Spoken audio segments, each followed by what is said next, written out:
Hey YouTube, it's Adrian. Just before we get you to this video, do me a favor and head over to pageantlaunch.com. We are starting the world's first dedicated pageant review site, and I would love for you to join our launch team. All you need to do is put in your email address. It's completely free. We are looking to make a pageant industry that is safe, transparent, and fair. I know it's like that most of the time, but over the last year, it's become very evident that it's not like that all of the time. So head over to pageantlaunch.com, put in your email address, and let's get you to this. My name is Stephanie Hill. I'm Miss World England 2017, and this is my interview with the Pageant Project.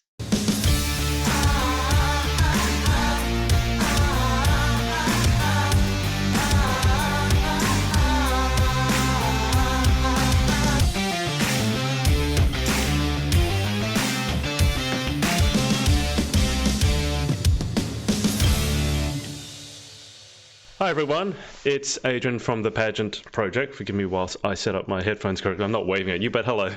It's Adrian from the Pageant Project. And I have Stephanie Hill with me, who's Miss England 2017. Stephanie, welcome to the show. Thank you for having me. It's a pleasure. Now, I was just discussing with Stephanie before because Grace jumped on and we don't know how to pronounce her surname.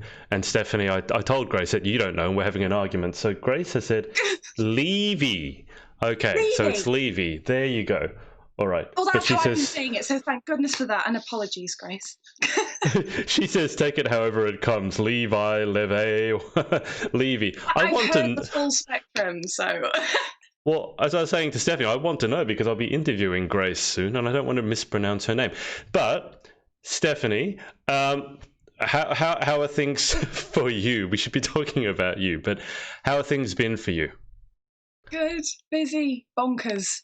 You kind of think that maybe once your reign is finished, that's it, sort of thing, and you have that lovely time when you're there. But I'm still very much involved in the circuit, let's say, and still I keep getting called back for various things. That's really nice that I'm still able to have a little taste of, let's say, my former life alongside my professional life now. So it's really nice. I have still very much got the best of both worlds, which I didn't think that would be a luxury that I'd have, well, this far down the line, I guess. For a second, I wasn't sure if you said it was lovely to still be involved in the circuit or still be involved in the circus. So I assume circus. Oh God, well, it could be both. I don't know. I don't know. We refer to theatre as a circus, and they're not that far removed sometimes. So, in the nicest way, in the sense that it's a performance. Oh, yeah, no, I know. It's absolutely crazy in the best way possible. It does age you rather quickly. So, guys watching on Facebook, I can see a bunch of you. So, if you have any questions for Stephanie or any just messages, put them in the comments, as some of you have already.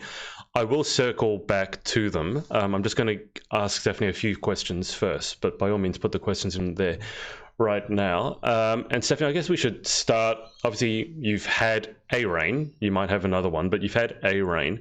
But can you trace back to even before that your sort of pageant journey, how you got started all the way through to 2017, obviously? Oh, can you hear me? Oh, I lost you. Can you repeat that one for me? There was a slight silence. I apologize. Welcome to the internet. So just trace out your pageant journey for us. So back from the beginning, why you got started, all the way through 2017 when you won your title, and then even what's beyond, because that's one of the questions now is what's next for you. So trace out the pageant journey for us. Well, the story started very unconventionally. Way back when, in 2013/14, towards the end of 2013, Miss England used to scout at the clothes show in Birmingham, and that's how they generate a lot of the entries. It was a really good place for them to advertise to people who were interested in a career in media, not just fashion. And my friend from my operatic society was scouted, and I thought, oh, I'd love to have a go at that. I thought that pageants and Miss competitions were very much kind of an American thing, and that we didn't do that in the UK. I was completely uneducated. The fact that, of course, pageants have a huge history in the UK, but I was completely, oblivious to all of that. So I entered with my friend, and we did Miss South Yorkshire. She ended up pulling out 2 weeks before the event, but by that point, I had kind of fallen in love with Beauty of the Purpose, because I initially was very skeptical about it, as we all are, thinking, oh, this is a charity I haven't heard of before, and is it safe, this, that, and the other. And no, I fell absolutely in love with it, and I have admitted this to, both the Miss World organisation and the Miss England organisation, that I was initially skeptical. I thought I should have come out with that. Of course. And then, of course, I fell so madly in love with it. And then, long story short, I just kept trying until I no longer could. And I said that to him. I said, I'm just going to do. Oh, hello. Sorry, I think that's my prehistoric Wi-Fi coming through. Sorry, everyone. No, I think that time it was my fault. It was yours. I think it was. So you kept trying until you couldn't try anymore, and then I think we lost what you just said in the last 30 seconds or so, and I shrunk. Well, basically, the last year I entered that. Well, of course, I was eventually successful. My career was kind of coming to a point where it was going to be a bit head or heart. Like, do I carry on with this and potentially sacrifice my career for it alongside, or do I? If I'm successful, then it will be a really nice time for me to take a year out and then return to the career, which is exactly what I did. So luckily, thank goodness, I was successful, because after that, I probably might have had to take a couple of years break and then come back. And then maybe by that point, I might have, I don't know, lost my mojo, or, got out of the swing of things a little bit. So it was a really good time for it to happen. It worked perfectly, almost too perfectly. It was a bit eerie, really. And then everything has just fallen very nicely back into place. But I do acknowledge that I'm very, very lucky. Very lucky. Well, I'm sure there was some element of hard work to it as well. Yeah, there was a lot of sleepless. Certainly my final year of uni, the preparation for Miss England as this be all and end all, alongside trying to get a degree, that was probably reaching my limit and reaching capacity. Certainly brain wise, I was completely blowing my top off. But I don't know, maybe it made me really organized, and that those are life skills that I have now taken away, and nothing phases me anymore. Saying that, I'm sure an assessment might come up in uni and it'll completely floor me, but until now, it's been very good. Okay, so we have to circle back to the uni and what you do outside of pageantry. Yeah. But just because someone did ask this question, and we might as well cover it now, and they've asked what's next for you in terms of pageantry. So we've got how you started, we've got up to Miss England. What's next? Is there a next? Do you know, or are you just seeing what happens? There could be. I'm open to it, and I'm certainly. I have a really lovely support network of very encouraging people, and I think maybe because of like the parallels I have with, I don't know, my personal values and then other systems out there, that there are some matches. And really my priority at the moment is my career and finishing my master's and then potentially going on to do a PhD. But it's kind of, I'm very much all about, don't get me wrong, I'm not religious, but I'm a believer in fate, let's say, and things very much in previous circumstances for me have lined up very nicely. So if it comes to that and I'm in a position where I would be able to give another competition my absolute all, I would, and it would be lovely to do that. I think I've left a respectable amount of time between my previous title and then potentially pursuing another one, because I wanted to give, not only Miss England my absolute all, I also wanted to give the time following that, enough time as well. I mean, of course, I did think things would, I say, fizzle out, but they haven't done. So again, that is another thing to kind of consider. Like, should I be settled in what I already have, which is wonderful, or do I think, I love performing. I love the opportunity to be on stage, and to be honest, I did really enjoy competing, and it's been killing me a little bit being on the other side of the table, being like, I won't mind being up there again for no reason other than the pure love of it. And that's all it is, really. Not more complicated than that. Right. So it sounds like you're getting itchy feet being on the other side of the table. So I am. I think anybody does. It is quite common that when people have, say, had one of the major 4 titles, 5 titles, whatever it is that you want to define it by, they do kind of think, it would be nice to be up there again. I mean, there's a reason we do it, because it's brilliant and it's wonderful.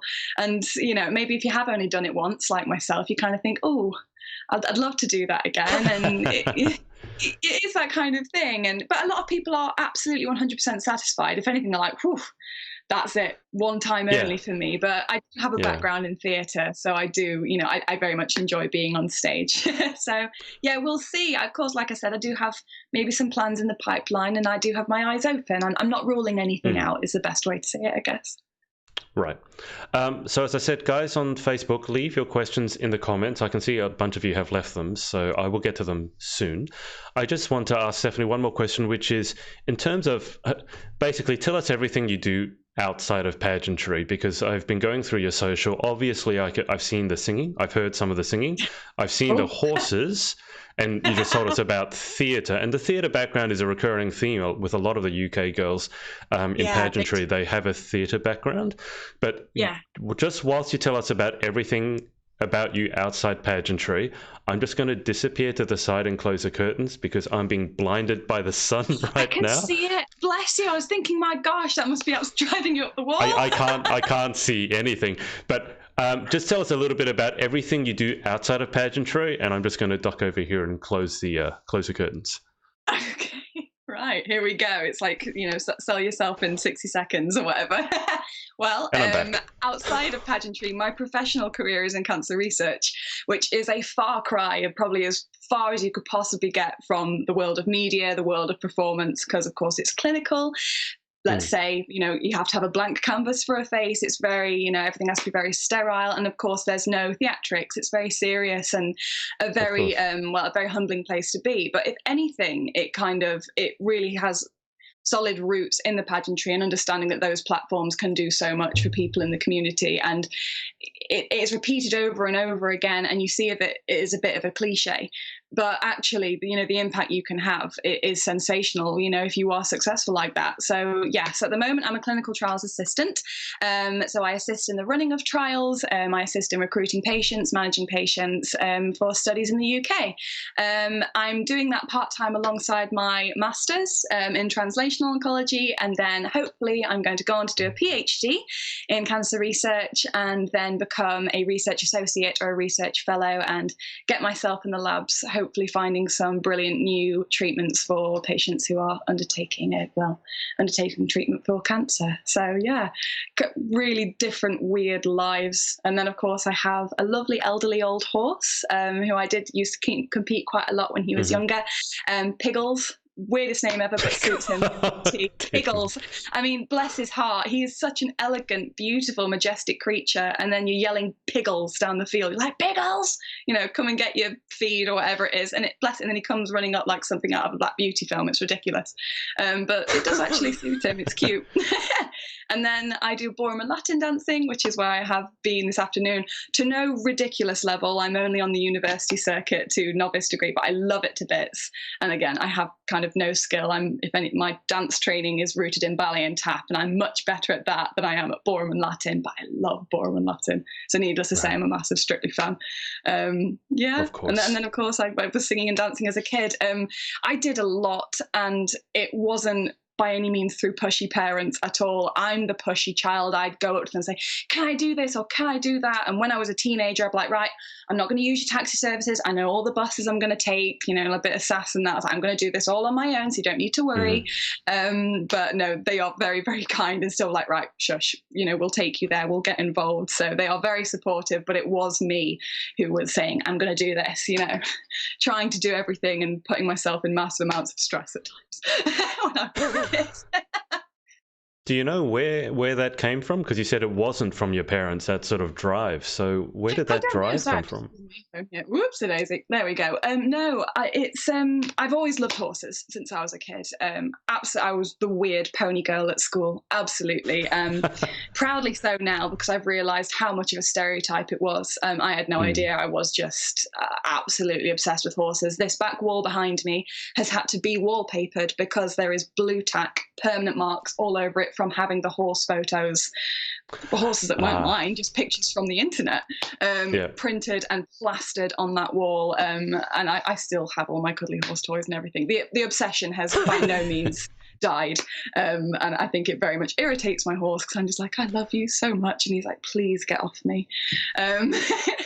So yeah, and then the dancing, my parents encouraged me to dance as a kid because I wasn't sporty, but I did like to perform. And, it's nice to do something physical as a child, get rid of some of that spare energy. And I loved it. I loved it to bits. And then, of course, the singing just kind of came in. I used to love Leona Lewis in The X Factor. I used to try and sing all of her songs, and I wasn't completely tone deaf as a child. Again, I've never had any pushing from anyone. The only pushing I've had has been in academia, and initially as a kid, I used to think that was the worst thing ever, but I'm very grateful for it now because I am literally living my dream job. And if I hadn't had that encouragement to get, decent grades. I wouldn't say they were brilliant by any means, but to have that kind of pushing, it's just helped me get to where I needed to go a little bit faster, albeit I didn't particularly get there that fast. Started to take a long route. Well, that sounds like a manic journey to me. A lot. I mean, you said you got your dream job now. I mean, it's an unusual dream job. Do you know where did that come from? The oncology job, the research? Well, if it isn't apparent already, I have quite an obsessive personality, in the nicest way.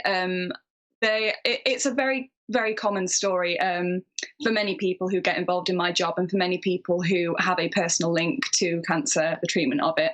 Right. Everybody knows someone who's been affected by it, of course. When I remember I was 9 or 10 years old, I was at school, and there was a girl at school who was diagnosed, and within a very short amount of time, she unfortunately passed away. And this really shocked me. Oh, wow. I'd never heard the C word before, didn't know anything about it, didn't realize how destructive it can be. And I couldn't comprehend in my head how a healthy young child who had the world at her feet had gone from that to no longer being with us within such a short amount of time. And I became obsessed with that. I couldn't believe it. To me, it was something as simple as the common cold.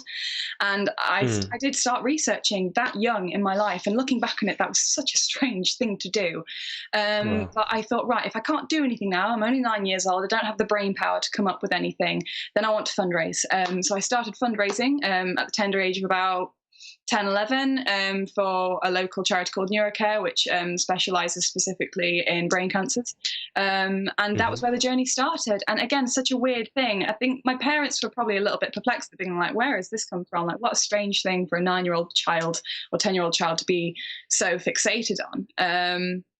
And I just knew that was it. I was initially, of course, when you're 14, 15, you start making your options. In the UK, you start choosing GCSEs, A-levels that you're going to be doing. And initially I was going straight medicine, but I'm a very impatient person. I was thinking, actually, I wonder if there's a way I can get into cancer research a different way. If anything, I wanted to be a scientist, but I thought you had to do straight medicine in order to get into science. But then, of course, I found the alternative route, which is where I am now. So, yeah, it has been genuinely a lifelong obsession. I will be on a tube or waiting at a bus station reading articles. It is so weird. And I will work it into any conversation whatsoever. Like, we'll be out to dinner. I'll be like, don't say it. But I'm thinking, I've read this article today, I need to tell everyone about it. But I'm like, no, this is not something to discuss at dinner, you complete weirdo. So to those who are closest to me, that they are aware of this affliction of mine, and they are very accepting of it. I'm like, you'll never guess what's going on. And they're like, oh, here we go. It's one of her cancer talks. And it's, of course, it is a horribly sensitive subject that more people in my family have been affected by it than I can count. And again, more friends, outside of my familial circle have had it too. But it's a strange thing to be excited about, of course, because of the connotations. But my approach to that is someone's got to be excited and have some kind of passion about it, because it helps things move a lot quicker, and it helps us get innovation and innovative treatments out there a lot quicker too. But yeah, it's a weird obsession, very weird. Well, no, I agree with what you said. I think we need people who are passionate about it, because obviously it's such a huge issue in our society. So we need people who are doing it because they're passionate about it, not simply because it's the only job that they could find. Oh, so yeah, absolutely, yeah. It makes perfect sense to me. So, Stephanie, what we're going to do now, and guys, we're going to go to the Facebook questions, as I said. So if you have any questions, put them in the Facebook comments below. I'm just going to scroll up and see what questions we have. Yep, so Jade Hall asked, what's next for you in the pageant world? So at the moment, we're keeping our options open. Yes. And no definitive answer just yet. Melanie Flood has said, our own little Peak District queen. I don't know what that I don't know what that means. Because there's only me here. Also, that's how it feels. The Peak District is massive, and civilization, as I've already mentioned, is very sparse. There are 10 miles in between each village. When it snows, it's like going back to, well, I don't know, the 1800s. It's brilliant, but it's also crazy. When we had 2 weeks of snow a couple of years ago, and everybody went absolutely balmy, and it was brilliant. I thought it was really entertaining, just watching everyone descend to madness. Including my own family, which was very entertaining from my point of view. But There's not a lot of people in the Peak District. I was Miss Hope Valley when I won Miss England, and I used to find that very entertaining. I was like, well, yeah, because I'm pretty much the only female who could do it, sort of thing. I mean, that is not the case. Of course, there's plenty of people who live in the Hope Valley, but maybe I'm the only one who was interested. I'm not sure. Yeah, there's not many people in the Peak District. Okay, Hannah Golding has said, OMG. Generally, the way it goes, Stephanie, is you get a lot of messages of support and there aren't that many questions. So, for example, we've got here one saying from Hannah Golding saying, it would be amazing to see you back on stage. Oh, yeah. Now, Melanie, well, I mean, that could be in terms of singing or theatrics. I'm sure you will be on stage in terms of pageantry. Who knows? One way or another, hopefully. Just out of curiosity, what style singing do you? I think you called yourself crossover, was it? I'm a classical crossover artist, so I'm maybe a little bit too classical for straight musical theatre, but I'm not strong enough for full-scale opera. So I am a misser. I'm stuck directly in between. So I like to do very light opera and musical theatre songs, but I can't belt to save my life. I have tried, and it sounds dreadful. And this is my, I want to be able to belt. I wanted to be able to sing pop. I wanted to be a cool kid, but I was given a voice equivalent to Julie Andrews. And as a 1990s kid, that's not great. I want to be able to sing like Taylor Swift and Britney Spears, but it just sounds, well, just imagine, I don't know, an opera singing Taylor Swift songs. I won't do it for you. Britney Spears can hardly. I wouldn't want to hear Britney Spears singing opera. I mean, well, no. I mean, don't get me wrong. I don't particularly rate her as a singer. I think her style. That's what I was going to say. She's an entertainer, not a singer. She does great service to her voice because she has got strong vocals, but she's just too focused on being alluring, let's say. So I always find when I hear a good singer, I'm like, why are you wasting your voice? I would do anything to be able to belt like that, and that's what you're doing with it. Oh my god, why? So yes, I can't sing cool, basically. I'm just. I like how you said you sing.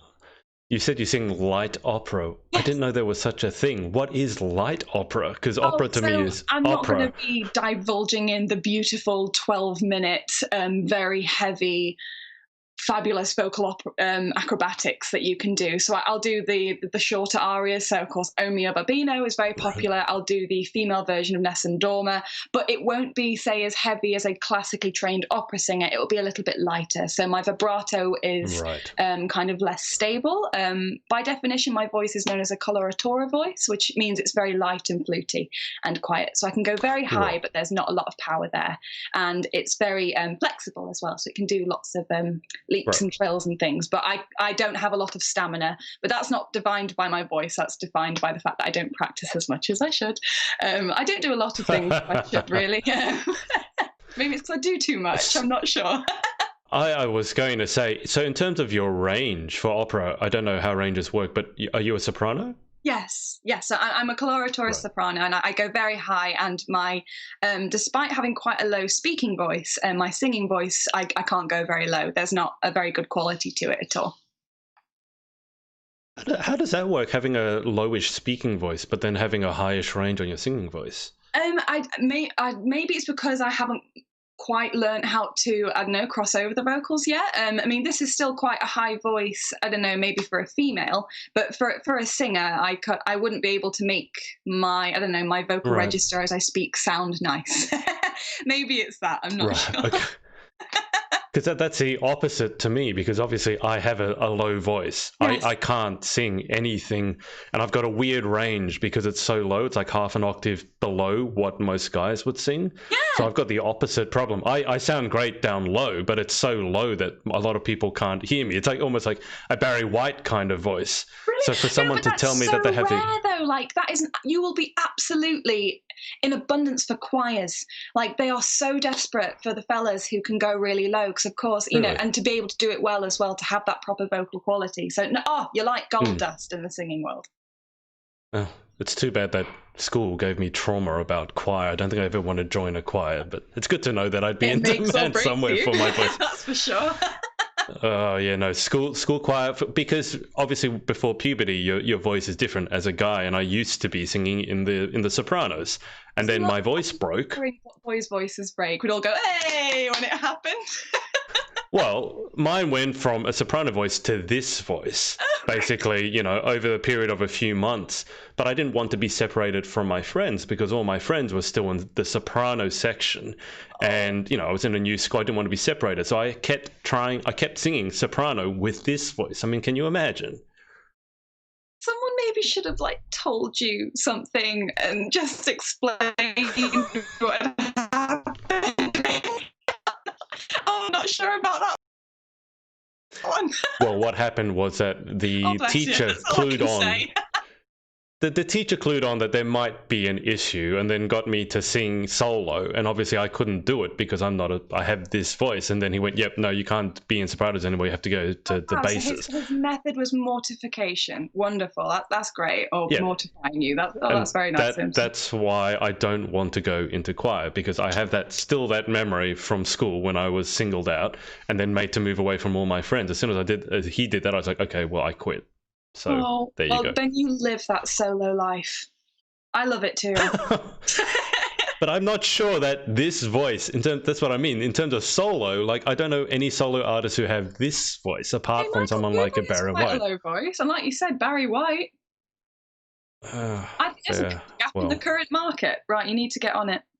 I'm calling it now.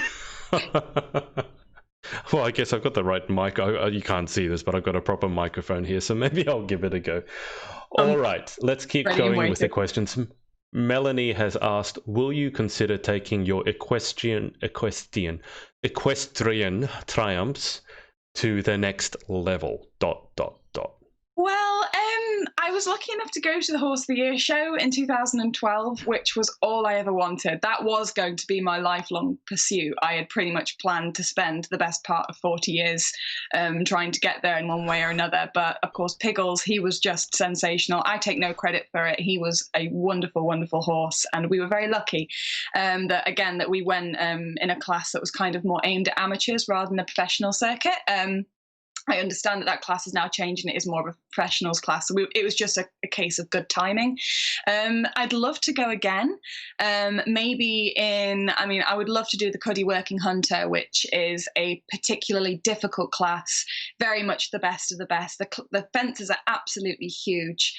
You have to be a very good rider. So it's not about kind of getting around hell for leather. You have to be, very quiet, very calm.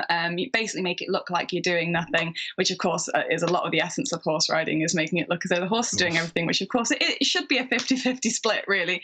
I'd love to do the Cuddy, but at the moment I am far too chicken. I might as well get out there and say it. Those fences are massive, and I mean I'm nearly 6 foot, so when I walk a course I'm not as scared as everybody else because they're all down here at my shoulder. But I'm walking around thinking, whoa, this is pretty big, so I can't imagine how it must look to them.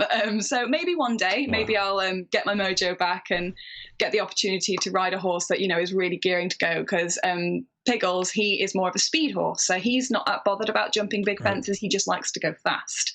So you're not going to go fast over big fences. You go fast over smaller fences. So he's never really been particularly one that goes to a fence and goes, whoa, that's a good size. He'll just be like, how fast can I get over it? And how, I'll get through it if I have to, sort of thing. So, yeah. That goes well. Yeah, absolutely. He can be a bit of a bulldozer. Sometimes he's like, I just want to get around this in under 30 seconds. And if it's in the way, it's an obstacle rather than a fence. I'm like, wonderful. That's a great attitude to have. But yeah, the relationship with me and Piggles is very much, he just knows better. He is a professional. He was a professional, which is why I was lucky enough to have him. He's very much like, you don't know anything. I've been doing this my entire life. Just sit there, don't touch anything, and we'll be okay. And that's probably not how you should horse ride, but it worked for me for a while. I get the feeling that he's like this simply as revenge for you calling him Piggles. I didn't call him Piggles. Because if you called me Piggles, I would have an issue with it. I wanted to call him a beautiful, elegant name like Prince or something like that. I wanted a really, again, Barbie horse name. But it's bad luck to change a horse's name. So if they come with one, you're stuck with it. And trust me, with horses, you need all the luck you can get. really. Anybody who's horse ridden will know this. You're not going to put anything to chance. A lot of it is very much on luck. You become quite superstitious. I mean, I did have lucky pants when I was a show jumper, and I wouldn't jump without them. If I wasn't wearing them, I would fall off. I swear to God, my brain would make me throw myself off. I'd be like, oh, it's because I wasn't wearing my lucky pants, sort of thing. I was that bad. So yes, and he came as Pigsy, which again is a very strange name. That's not so we better. changed it to Piggles, which was a bit cuter. Well, if you're going to change it from Pixie to Piggles, why not change it from Pixie to Prince? I think Prince is a lot better than. I thought I could get away with it, but again, like his owner did call him Piggles a little bit, so it was already in his mind. So he kind of had those two variations. Prince, surprisingly, was just so far away from that, and I just didn't want to run the risk. I just didn't. I wasn't willing to risk that. What does he look like? What color is he? He's white, known as grey in the horse world. He was a dapple grey when he came, so he had like black speckles all over him. He looked like one of the traditional Victorian rocking horses. He was beautiful. I say was, he still is, but his colouring was absolutely incredible. You know, if there was a horse pageant equivalent, he would be Miss World or Mr. World or whatever. He was absolutely stunning. He's all grey now. He's literally gone grey with age, but he has a couple of speckles on his shoulder, which is really sweet. Because he's an old man now. I've had him nearly 10 years. He's 20 next year, and he has been very active in his life. So, but I wouldn't say, touch wood, he's showing his age yet, and that he's very willing to carry on. If anything, I ask him each year, like, do you want to retire now? Are you done? Sort of thing. He's like, no, I want to still go. I'm like, okay, then help me. I mean, he's a very strong horse. So he's hard work to ride. So I'm like, great, okay, I've got another season of having my arms pulled out my sockets. Can't wait. Sort of thing. So he actually replies to you when you ask him. Well, oh goodness. Right, again, you've got a talking horse. We've missed the big thing. With their dogs. It's the same with horses. Yeah. I very much. If I was to take him to say a show, or I don't know, load him onto a trailer or something like that, and he really didn't want to do it, then that would be my indication that he's done. And he is very, again, he's very communicative. If he doesn't want to do something, he won't make a fuss. He's just like, no. And it's not a case of having to encourage him to go. He just won't go, and that's that sort of thing. So if I take him to a show, one day in the future, and he says, no, I don't want to get in the ring, I'm not interested in any of this, and I'll know that's his time, and it's it's retirement time. But the problem is, at the moment, he's too keen for his age. He needs to calm down big time. I'll take him into a ring, or I'll unload him from the trailer at a show, and he will run and pick a stable and be like, that's the one I'm going for, and it might not be the one that's got his name on it. So I'm like, it's like skiing along this massive half-ton horse, running along like, yeah, this is the one I want. If anything, it's a bit dangerous sometimes. But so at the moment, as far as I'm aware, he still very much wants to compete. Certainly sounds like it. Kat Simpson has not so much asked, but she has said, tell us about the triangle dance, Steph. Here we go. So, Kat Simpson is a soul sister of mine, a fellow Miss England 2009, and what I like to call one of the pageant icons. If anything, you need to get her on the show because she's brilliant and very experienced. She was a mentor of mine whilst I was Miss England. She is very much one of my best friends now. And on occasion, despite us living at opposite ends of the country, we will meet up. So we'll either be involved in organising a heat or like the running of a heat. So she'll do choreography. I might be performing. So one of the heats for Miss England. Or there might just be an event that we cross paths at. And we try and meet up as well, but we need to sort out our calendars for that. Anyway, there was three of us. There was me, my mum, and Kat. And that viral triangle dance where people jump through and you take it in turns, and it's carnage if you don't get it right? Yes. I don't know if you might have said, it depends how big it was in Australia, but it was probably big for about a week in the UK. And when we were at one of these events, and we thought we'd give it a go.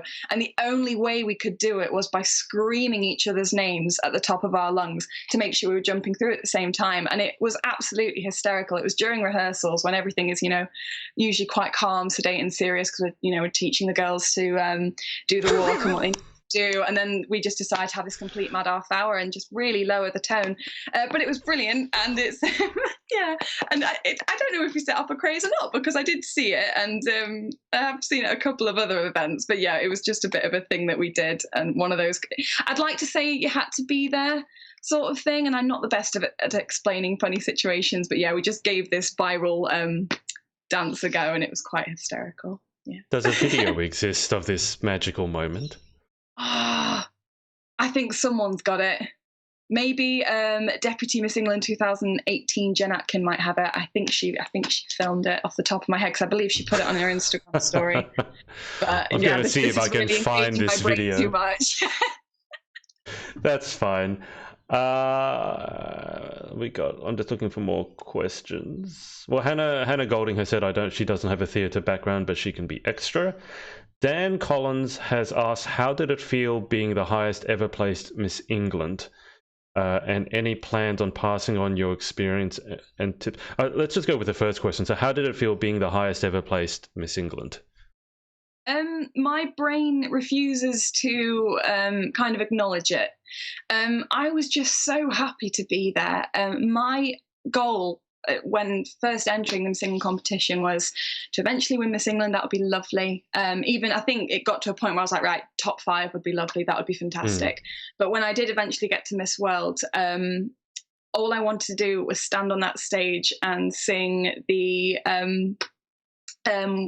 Light the Passion, Share the Dream song that they sing at the end.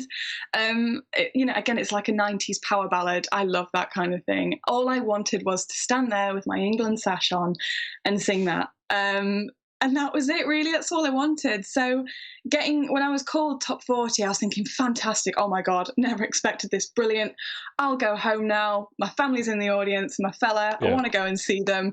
Thank you very much. I've had a lovely time. Sort of thing. And then I kept getting called through, and I was getting more and more shocked. And I mean, we did watch the video back eventually, and every time I'm called through, literally I'm going like this, and everybody else is That's a lovely face. Oh, it was like that though, and I mean, the cameramen, I think they did their best to maybe pan away from me at that moment, but I was just flabbergasted, and they probably didn't expect me to react like that, but I was so shocked. And so yeah, when I got called through to top 15, I was like, this is it now.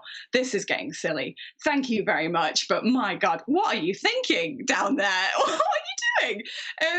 And I just couldn't believe it. So I was like, wonderful, that's it. I must be done now. Now I can go see my family. I'm going to get to do the dance with, this pop star that had come in from Russia, who was fabulous, and, have a dance with my roommate. I was all set for that. Like, I wasn't even comprehending that I might possibly get top 5. So when that happened, I don't know, I kind of felt like all my organs just kind of shifted, and I was like, whoa, here we go. And I think that's the only time in my life I've really felt the true effect of the fight or flight response. The amount of adrenaline that just went zoom through my body. I was like, geez. And everyone else just thinking, what can I say? I was thinking, this is going to be recorded for the rest of history. If I say something stupid, I'm never going to get a job again. And, so the pressure was additional to that. I mean, again, typical me, in this moment, I'm thinking, will I ever get employed again? Everyone else is like, I'm just happy to be here, all this. So by that point, I was really panicking and thinking, oh God, I don't know what on earth they're going to ask me. And they could ask me anything whatsoever. And I was like, well, actually, what is the one thing you can talk about at the drop of a hat? Well, I was like, horses or healthcare? So maybe not horses, that's a bit random. And it is of course a great passion of mine, obviously, by earlier on in this interview. So I was just thinking, no matter what they ask me, that is my passion, and that's what I can genuinely contribute to the world. So getting to talk about that, and then of course then they were, well, I want to say they were bonkers enough to place me third. And they were. And I said that to them. We went to this lovely after show party at the end, and we were able to see the judges after that. And I did go to them. I'm like, what are you thinking? Like, are you mad? Did they give you an answer, though? Sorry? Did they give you any feedback to that question in terms of why? I mean, they must have a reason for it. So did they give you any feedback as in terms of why you placed top 5? They just, we had a bit of a laugh, to be honest, because of course we're over there for 5 weeks, which is a long time. And the point of that is to basically see the cracks. You know, people can put Of on a course. face, they can put on a demeanor, absolutely. If anything, it's professionalism, but that will start to crack after 3-4 weeks in a foreign country, away from home, when you are pushed to your limits. Most nights we only got 2 hours sleep, and a lot of people struggle to function on that, or struggle to function at their highest, highest quality, let's say. And if anything, I went there, and for the first 2 weeks of Miss World, I was again trying to be this Julie Andrews perfect British hybrid, to the extent that I don't know, maybe I changed my accent a little bit. I would try to lighten my vowels, so I wasn't showing my Yorkshire heritage too much. And if anything, they kind of said, like, no offense, but you were insufferable those first 2 weeks. You weren't being yourself, and we knew you weren't. So we're so glad that eventually wore off, and you just were yourself. And I thought after 2 weeks, I was like, I can't keep this up. This is exhausting.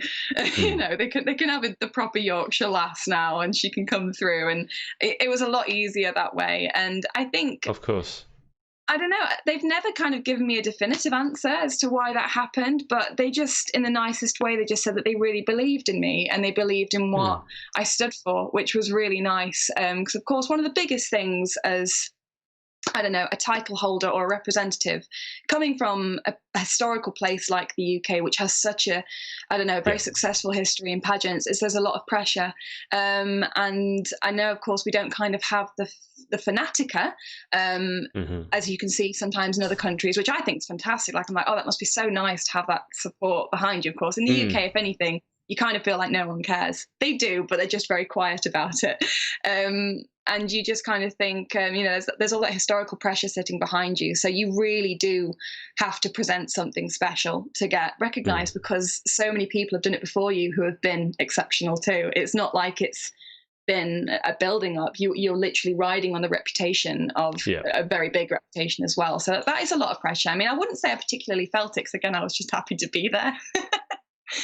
So yeah, again, like I said, my brain won't fully comprehend it. I don't really know how it happened. All I know is that I'm just really happy it did. Of course. Well, I mean, that was a two-part question. So I mean, leading into the second part, Dan Collins has also asked, any plans on passing on your experience and tips onto the next generation of ladies? Because obviously they're going to want, because you were so successful, they're going to want to know how. So do you do any coaching? Do you do any mentoring or anything like that? I do. So myself and Kat, who commented earlier, we do have like a little training. I don't know what's the word, like I don't know, a training academy or something. I wouldn't even call it an academy. An academy. I think that's that's stretching it a bit far, but that was basically purely for if any of the Miss England girls from our previous experience wanted hints and tips, they could come to us. But it has actually ended up extending beyond that, and for me personally, it's become more of applying it to the professional workplace.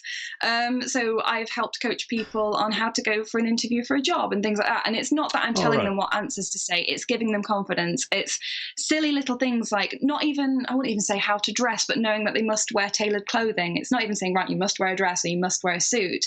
Wear something that's comfy and tailored, because that is massively lost in our generation. I came from a very traditional old school. It used to be a grammar school and then became a state comprehensive, but they had so many old values that they kept, which was part of our education. We had to do like a work experience week, and we had to go and have interviews, and we had to learn interview technique, and we had to learn how to put together a CV. And as far as I'm aware, that doesn't actually happen. I thought it happened all around the country, but it doesn't. A lot of people my age don't have that basic knowledge, and only maybe come across it when they go for their first interview. So I've started coaching a lot in that sense. And I wouldn't say I've been doing life coaching, but I've been doing maybe a little bit of inspirational speaking, which has been nice. I don't know, maybe, about overcoming obstacles, about being slightly unconventional, and I don't know, taking the long way round to things, because if anything, that is maybe my staple. It's taken me a lot longer to get to where I am professionally now than it would, say, against the standard route, because I did struggle academically. I do still. It takes me a long time to get something in my head. So I've been doing a little bit of coaching on that front, just like helping people understand, certainly younger children, 16, 17, knowing that A-levels are not the be-all and end-all. I thought they were at the time, and I've realised now they really weren't. So again, it's kind of passing maybe this experience that I've had onto knowledge that can be applied to the everyday.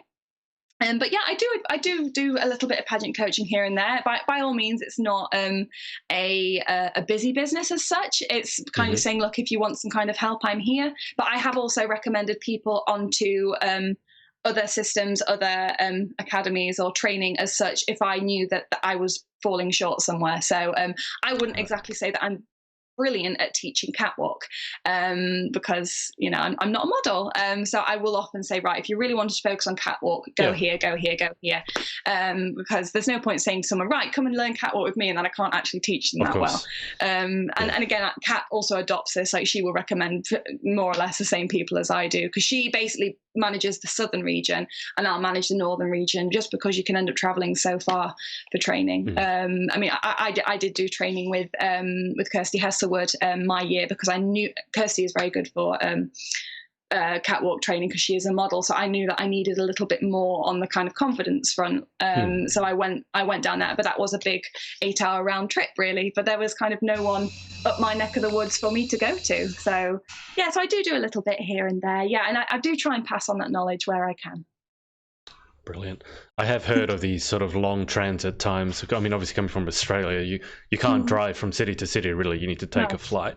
But I've heard a lot of the pageant girls in the UK, even going around for appearances, talking about having 8-hour drives. And I just think it shows, I love that, because it shows that you take it seriously, that you want to do well, that you will drive 8 hours.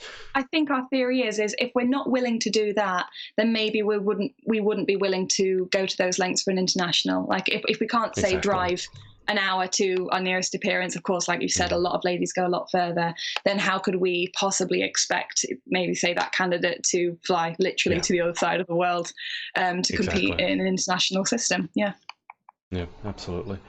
Okay, I'm just going to go to the questions again. Maxine Poole has said Pixie is a great name for a horse, and yes, I am the old owner.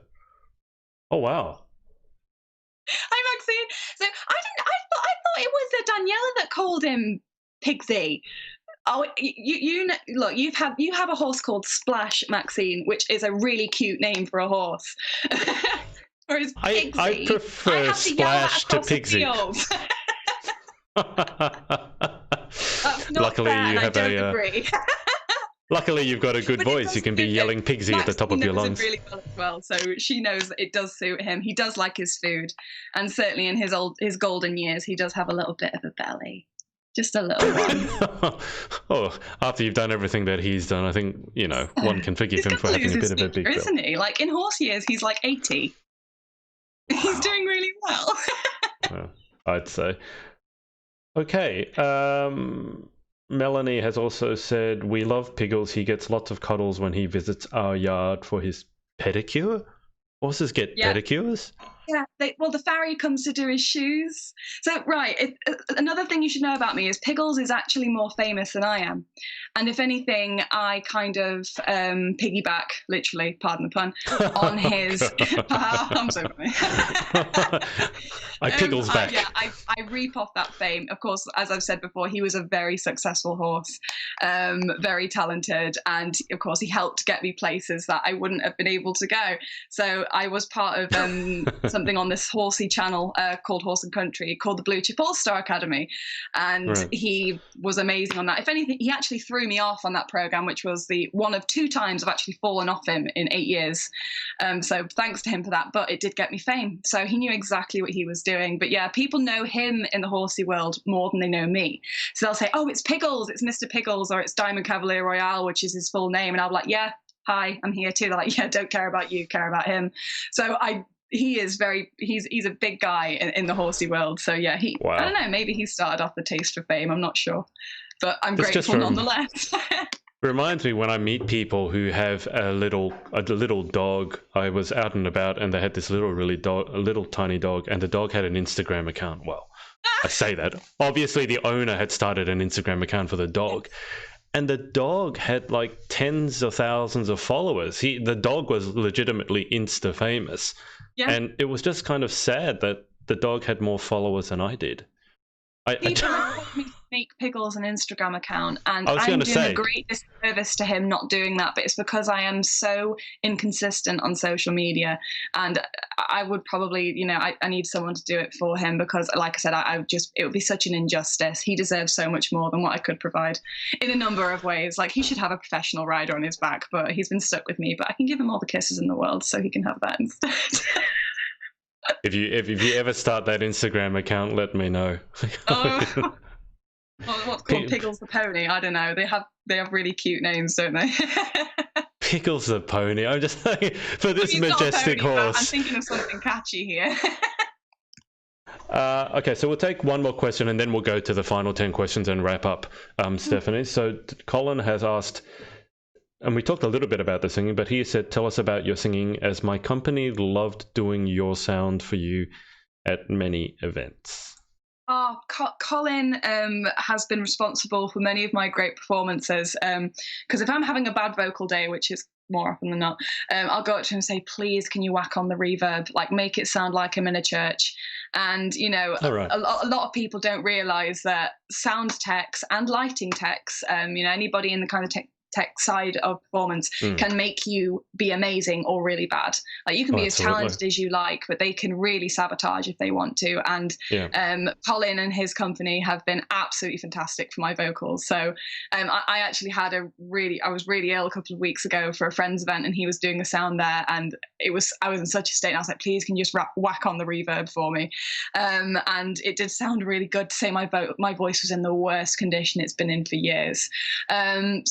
So with regards to singing, Colin has been there. I met him through Miss England. He was the sound guy for Miss England for many years. Right. Yeah, I don't know what more to tell you about the singing, really. I mean, it's I've done bits and bobs here and there. I mean, I was lucky enough to go on The Voice last year. Was it? Oh God, was it this year? I can't. Right, I think. Right, sorry. It's 2019. I have a really bad concept of time as well. I feel every day, man, so it feels like it was years ago. But I wasn't successful because, again, I had one of my dreadful vocal days. So, and it was a trash performance. I do tell people this. All I went on The Voice for, right, very similar to Miss World. I didn't go on to win. I just wanted a really nice clip for my show reel. I didn't get it because my voice was crap. I was so annoyed. I was like, oh, I was only here for the show reel. They're like, oh yeah, most people are here to win. I was like, nah. I knew that wasn't going to happen, so I just wanted the show reel clip, and you can't even do that for me. That's a bit of a different way to go into The Voice. It's like, I'm not here to win. I want a video. I want a nice video. I'm a realist, if that's a word. Yeah. Yeah. And I wouldn't say I'm a pessimist. I'm just very realistic. Well, I think it's worked well for you so far. Stephanie, just before we go to the final 10 questions, I like to give everyone a chance to just say thanks or shout out to people who supported them, not just through their pageantry journey, but also through life. So is there anyone that you want to give a shout out to? Oh, God. We need longer. I don't want to be a cliche and say they know who they are, and I also don't want to single anybody out, but I try and let my support network know that they have done so much for me, more than they will ever know. There are people that sometimes I'll be up at 3 o'clock in the morning and I'll message them and say, oh, I'm having a bit of a do, and they'll be there at the drop of a hat. They know exactly who they are when I say that. And these are people who have endorsed all of my mad ideas. So my parents, of course, have done that for me. My fella has, my significant other. He's been there as well. Like sometimes I'll have some really mad moments and he will be there like, yep, he just says yes to everything. Within reason. If I come up with something really crazy, he'll be like, I think you need to sit this out, or I think you need to think about this one. So my support network are the most supportive people in the world, and they don't judge me for anything. They always want the best for me. And honestly, thank you isn't enough.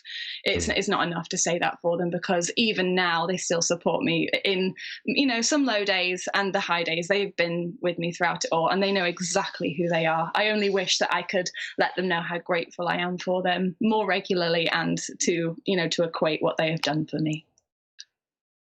Okay, so the final 10 questions. Do you know what the final 10 questions are? I've seen a couple of them, and I've had to maybe try and think about them, because I'm not great at quick fire, and I'll end up coming with something really random that isn't probably something I'd say, but I don't know, might give you some good entertainment. they're not supposed to be rapid fire in terms of like some people feel like they have to answer like in 5 seconds. I mean, like you're allowed to take your time. I thought they were rapid fire. No, I don't know why everyone in the. I know when I was interviewing Danielle Latimer, she was almost panicking that she needed to give answers really quickly, and I was like, no, you can take your time. I mean, there are 10 questions, and we don't want to be here for 10 hours, but you are allowed to actually think about your response first. So it's fine. Well, I was at a dance lesson with my partner today, and I was thinking, right, if you ask me these, I've got to have an idea, and I was thinking, I bet you I blank anyway. So I'm glad it's not rapid fire because I can't think on my feet. Well, take your time. Okay, so number 1, what is your favorite word? Right, he's going to laugh at me now because I said this as I was waiting for my train. Oh, God. Oh, yes. Okay, so it's a Danish word. I probably don't pronounce it right, but it's either hygge or hygge, and it's the one that means happiness. Yeah, well, not happiness. There is kind of no English equivalent for it. I think the closest thing is coziness. And it's, if anything, it's a bit like supercalifragilistic X, Y, and Z. I'm not going to shame myself by not being able to say it properly. But it's a word that kind of fills in where you wouldn't have a description. So the feeling of coziness, the feeling of getting in out of the rain when it's been really cold and into the warmth and getting your coat off and getting dry. And then also like that sense of togetherness when you're with everybody that you love. Again, well, of course, my world girls, as they call them, who's Norway, Denmark, Iceland, and Ireland, when we're all together and we're just sat around a television watching Netflix on the 3 occasions a year that we do get to see each other, you get that lovely sense that you're in the presence of people that just understand you. And, these are your soul people on this planet. That word equates to that. And I remember we were watching a film, we were actually watching Thor together because I was like, yeah, I've got to watch this film because it has Nordic roots. And I just the 3 Scandinavian girls, and I was like, "Is this hygge? Is this hygge?" And they're like, "Yes, this is hygge." And so I finally understand the concept. So yeah, that's my favorite word. What is your least favorite word? Leech. And again, these are the 2 questions I was revising. Revising. Because they're not something you think about on the daily. But yeah, leech, I hate that word. It sounds awful. It's not a very pleasant being. And of course, when it's used as like when it's used as a what's the word? Is it a verb? A doing word? Well, I don't do English, I do science. So. Yes. But it means to extract something, and it's not nice. And when you use that word to refer to someone or something, it means that like they're like kind of taking something that they shouldn't be. So yeah, I don't like the word leech. Right. No. Okay. Do you have leeches where you're at, as in the creature that looks like half a slug sort of thing? I don't think so. I don't know. If you go into one of the weird marshy areas, well, in the Peak District, you don't know what you're going to come across. We do have ticks a lot if you go walking, so we do warn people, like the tourists who do come, and if someone lets their dog go for a run on the moors, it will come back with loads of ticks on it, and you've got to be super careful. One of my friends from school actually did end up contracting Lyme's disease from not getting rid of a tick properly. So it does happen. It's it is a regular occurrence in the Peak District. So yeah, we don't have leeches, I know, well, as far as I'm aware of, but I know that we do have ticks, so I don't know, maybe they're an equivalent. Not sure. Question 3. In life, what gets you excited? What turns you on? Oh, so many things. Music. As kind of like a ground rule. If I listen to a piece of music, usually it'll be an instrumental score of some sort. So I love the works of Alan Menken, John Powell, Hans Zimmer, the classic guys. If they've done a particularly epic score and I want to get riled up something, I'll listen to that. I really like the Hunger Games soundtrack as well when that came out. So yeah, music is a big influencer in that aspect.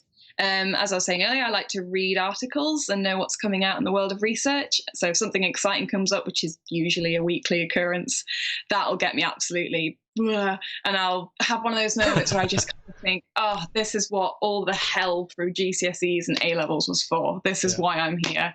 And that happens a lot, which is really nice. So yeah, that really gets me excited. Yeah, big time. A lot of things excite me, which is why I have so many ridiculous You mentioned Hans Zimmer. Have you actually ever been to, because I know he's coming back to Australia because he's been here once before and they actually do a Hans Zimmer live concert. Have you ever been to something like that? No, but I would love to. It's So, amazing. I really want to go as well. It's oh just all God, I his would love to music. see any of them live. Like, but that music that I have seen someone did like a tribute to him, and they Mm, ran through it. So I love the soundtrack he did for Spirit, that the film about the horse. Needless to say, I was obsessed with that of film as a course. child. He just seems to be able to capture whatever it is. He's so versatile in what he Yeah, can do, and yeah. I just love his scores. I've never been able to comprehend how a single person can create a score that covers 80 instruments with such Yeah. intricacy that makes it come together and sound. Oh my God, I can't, my brain will not physically register it. Yeah, I get to a limit and my brain just shuts off and goes, nope, can't understand it. You just have to accept it, sort There's of thing. Yeah. there's actually, I don't know if you know about them, but there are these online masterclasses that you can take from various celebrities. For example, you can take a singing lesson from Christina Aguilera, and it's a selection of video lessons. One of the lessons in there is how to compose by Hans Zimmer, and I just watched the Oh, preview of it, and he was going through how he came up with the soundtrack to The Dark Knight, and the way he described it, he started with such a simple theme, and he was just talking about this long horn, just one note, the horn, and then he composed everything around that. It was absolutely fascinating. So if you are a oh, fan of brilliant. his, I would look at it. Just I think it's Hans Zimmer Masterclass. You'll find it. Yeah. But I've seen the one that Natalie Portman has been advertising, and Helen Mirren, I believe, has yes, advertised one as Helen well. Mirren's done I one need as to get well. on those because they look fantastic. Oh, I love Helen Mirren. And to be Yeah, fair, the masterclass that Natalie Portman's, it's very interactive. Like, she seems to walk you through how she'd do a scene. Yeah, and again, exactly. again, another thing I'd love to do is act. But yeah, I'd love to see these masterclasses. They look so interesting, like insight Yeah, into those industries. absolutely. Okay, question 5. What sound or noise do you love? Piggles neighing. Can you do an impression for us? What does he sound like? Well, I don't know. The human phonetic equivalent, we call it fuffering. So it's That's a not like the lovely full word. scale neigh that you hear, but it kind of makes this really lovely noise. And it means it's a really gentle noise, and it's like a genuine expression of love and that they're really happy to see you. So mares will do it to newborn foals to kind of reassure Oh, them. If a horse does it to you, it means that they're really pleased to see you and that they love you. So Piggles does it quite a lot because he's a big sap. And so he'll do it if you're going into the feed shed hoping you'll get a cat. Like, he does know that if he does it, he'll probably get yeah. a carrot, and us just fawning over him going, oh, you're so lovely, thank you for neighing. So he does it probably more than he should. He's really exploiting us with it. He's very clever. Emotional manipulation. Oh yeah, trust me, horses can do that. They're very good Fuffering. at it. I've learned The a new longer you've word had today. it, the worse it is. Fuffering. Okay, so question 6. What sound or noise do you hate? Mm. I don't know, but you know that particular scream a child makes when they fall over and hurt themselves? Mm, Like, it is just this really high pitched squeal. I don't know if it's because I'm female, but that really stirs something in me. It like stirs a feeling of panic, and worry, all like encompassed into one, that I feel I have to go over and help that kid. And mm, it's a completely, I don't know, prehistoric instinct of yeah. mine. I mean, don't get me wrong, children are not on the horizon for me at the moment. They're a long, long way in the future, but it's still within me. I think I've got to go and help that kid. And it is a noise, it literally just rattles my bones. I can't stand the sound because I just think, God, that wherever that child is, it's in so much pain. It's just that. I think parents will know that noise and think, oh God, that's a warning sign. But I just think, oh my God, I can't stand it. Yeah, And I really panic. absolutely. Okay, so question 7. What superpower, if you could pick any one superpower, what would you pick and why? It's a funny one. I don't know. Maybe having, I don't know, some way of having every, I don't know, human or being or whatever on this planet having, I don't know, an equal sense of empathy, which sounds like a really weird concept and a lot to ask. But I think if there was just some kind of if everybody was just so much more accepting and so much more, I don't know, had that much more perspective that everybody is leading a completely different, complicated life with all of its dramas and all of its various complications in it, then I just think so many, I don't know, here we go with the world peace thing, but so many of the world's problems would be resolved overnight. There wouldn't be war. People wouldn't have segregation between religion, race, background, or any of that. If people just had an equal sense of empathy, there would just that immediate understanding, I feel, could solve so many of our issues overnight and just, make us able to approach things with a much kind of more level head. And I don't know, it would get rid of things like greed and, corruption, things like that as well. It's a really weird superpower to have, but I don't know. There was that Twilight series a good couple of years ago now, and I believe one of the characters in it, I don't know if it was the main lady, she had a power of some sort that she was able to spread. Like she was able to shield people or something like that. I can't really remember it. All I know, this is only popping into my head because it came up my feed. Like, do you remember how obsessed everyone was with Twilight 10 years ago? I was like, yeah, God, everyone was. That was mad. And it was forgotten overnight. But yeah, she had one of these powers where she could shield everybody she loved from harm. I was thinking, if I had that, but like an empathetic equivalent where I was able to know. Right. If that had to be the power, that it would just, everyone would feel that. And, that's not me being, I don't know, politically correct or anything. I just it's one of those shower thoughts where you think, actually, what would solve the majority of the world's problems if we're going to think about that? Well, that's a much deeper and more thoughtful answer than what I gave. When I was asked that, I just said I wanted to be Iron Man. So your answer is much more noble than mine. Adore him. Oh my God, he's brilliant, like fantastic. So, we're going down the Marvel route, Iron Man for sure. Imagine having that brain and being able to come up with the stuff that he does. Exactly. Yes, please. Yeah, you see. So that was my answer. Your answer is much deeper and much for the betterment, more for the betterment of mankind than my answer. Question 8: what job or occupation other than your own would you most like to attempt? Well, I've answered that kind of on one of your posts already. I'd love to follow through officially with dress designing. So I will paint and draw dresses. I do it a lot to kind of maybe brainstorm a gown I'd like to wear in the future for an event, or, for these potential other systems I might be, I don't know, endorsing as such. But I would love to go all the way through with that. I've always wanted to have like a clothing collection of tweed. Well, yeah. Because I'm in the country and I love tweed, and it's a really lovely fabric to work with. You can just do so much with it. I did do textiles at school, and I kind of wish I'd gone a little further with that. So that would be nice. But then also acting. I've had a little stint at acting, and this is straight acting, not musical theatre. So working with cameras, working with a film crew, and I really enjoyed it and thought, was singing the right thing for me? Maybe I should have gone into this because. But I don't know. I've always had that thing that if you're over 5'4" in any kind of performing world, you're too tall, sort of thing. And I'm nearly 6 foot, so I'm not even on the borderline. So maybe that got into my head. But yeah, the very small, tiny little, I don't know, satirical elements of acting I've been able to do, I would really enjoyed. So I'd love to do that again. That would be great.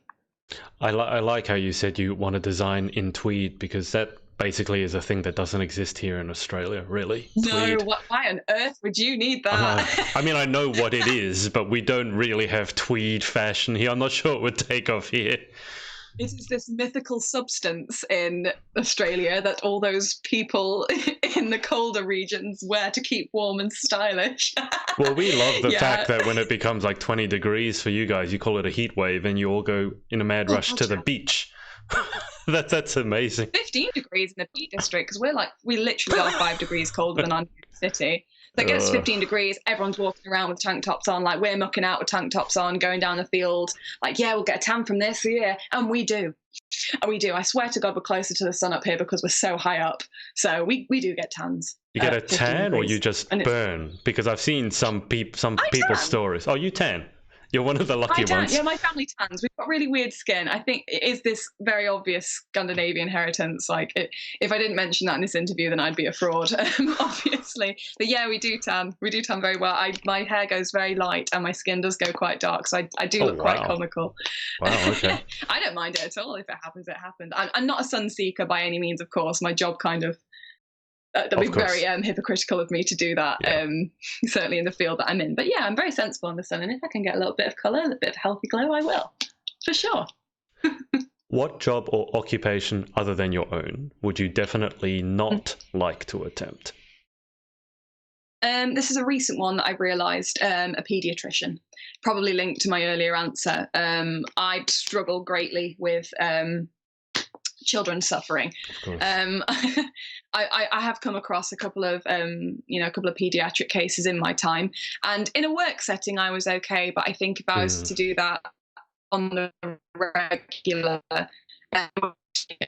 like to watch a program over here called 24 Hours in A&E, which is an A&E unit in the UK. And if any of the children cases come in, I can't keep it together. Maybe that's because I'm at home and I'm vulnerable and I haven't got my tunic on and my work head on, and scientist Steph isn't there. It's normal Steph at home.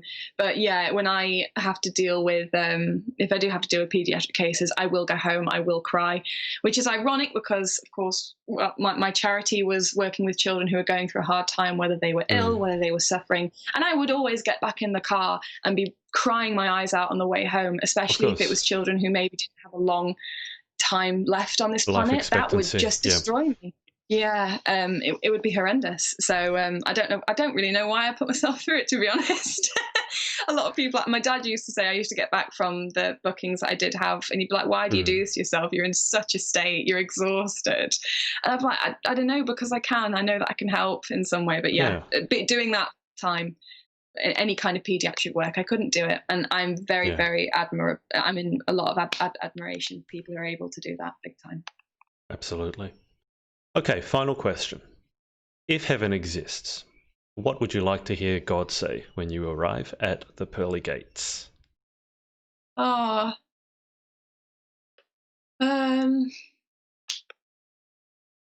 You did everything right, or you were enough. I don't know, but that's a little thing that I do try and tell a lot of people. A lot, there's a huge thing in our culture that we're not enough, and that we could always be more, or we could always give more, or that what we have isn't enough. We must always strive for more. So I don't know, maybe that higher being bestowing that upon me, that I was enough and I did everything to the best of my ability. Maybe. Perfect. Stephanie, just before we wrap up, on Instagram we didn't have questions as much. A couple of people, so Ellie Corcoran wrote in, not a question, but you are so lovely and I'm so happy I got to meet you, with a love heart. You were lovely, Ellie, as well. I've already said that too. You were fabulous. And basically the same comment from Natasha Uyal. She's written, not a question, but in capitals, I love you, Stephanie. Like I love you too. Giant, I don't know if you can see that, but it's in giant capitals. I love you, Stephanie. Then there was one. There's one question. Who is your role model? Of course, everyone says their mum, and of course my mum is hugely influential on everything I do. But I don't know, maybe talking about my relationship with my mum is very personal. Of course, everybody who knows us very well know that we're exceedingly close, and we are essentially sisters rather than mother and daughter. And that dynamic very much swaps between us. Like sometimes I'll be mum and she'll be daughter. You know, if one of us has a mad half hour, it's the other one's responsibility to be like, right, simmer down. And it happens a lot. But yeah, role model wise, if we're to maybe look at someone who is, I don't know, a public figurehead, it seems cliche, but Audrey Hepburn, but not because of her being a fashion icon or anything. It was the fact that she seemed to me to use that platform to the best of her ability, the amazing things that she did. As a result of the exposure she was able to get. I just believe that she used that platform amazingly well, and she exceeded all expectations. And again, she just seemed to show that balance. She had what could be perceived as a very self-indulgent lifestyle, a very easy lifestyle. She just had to turn up. She had to, of course, work very hard as an actress, but it was an easier lifestyle than, say, I don't know, physical labor, if you want to argue it that way. But then as a result of that amazing work, she also had a balance that she did go and do incredible things and physically did the incredible things. She didn't just kind of talk about them, and didn't follow through with it. She went all the way. And I think that was exceedingly inspiring for a woman in her position, because she didn't have to do that, and she did. Yeah, especially back then. I mean, now it's more. I wouldn't say it's a normal thing, but you hear it more regularly, whereas back then I think it was pioneering. Yeah, if anything, it's expected of people of influence nowadays. Absolutely, like thinking, right, you're in this position, you should do something with that. Whereas she was the figurehead, she was the head of that revolution. It was amazing. Yeah. Well, Stephanie, we're going to leave it there. I'm going to say thank you so much for your time. Oh, thank you for listening to me, because as you've figured out now, I can't stop once I start. Thank you for having me. I don't know if you want to hear this as confirmation, but I'm looking at the timer below and I can tell you that you are officially the longest interview I've ever had. Oh, I'm so sorry. I'm not surprised. But I will also say there are still a lot of people watching, so you've obviously been entertaining. Otherwise, they would have all just disappeared. I can tell you that much, because you watch the numbers go down, down, down, down, down. You've still got a core group of people watching. So almost You're 90. Lovely. Thank you, everyone. Almost 90 minutes later. So well done. Oh God. Well, thank you, everyone. Thank you for having me, Adrian. I really appreciate it. Thank you so much. Stephanie, I'll keep you on the line for just a little bit longer whilst I hang up with the audience. But thank you guys so much for watching. And oh no, El Natasha Uyao, who would just speak of the devil, she just joined now. I have to go, El, because we've been on for an hour and a half, so you can watch the replay. But I did pass on your message from Instagram to Stephanie that you love her in capitals. So Stephanie, once again, thank you so much for your time, and to the audience, thank you so much for watching, and we'll speak to you again very soon. Thank you.